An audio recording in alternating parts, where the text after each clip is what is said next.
Hello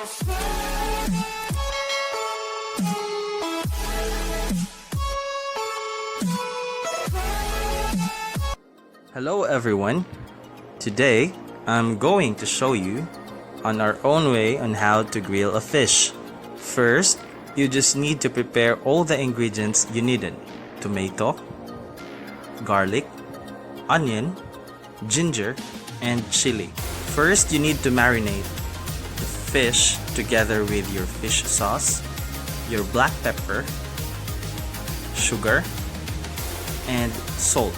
Now the next step is you need to stuff all the ingredients you have inside the fish.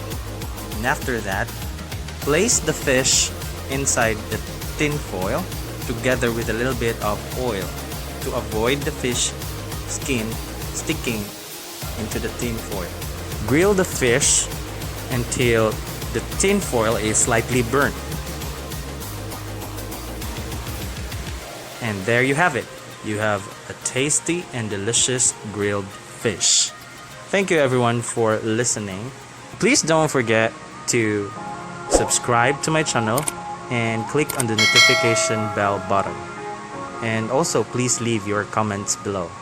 Thank you and have a good day.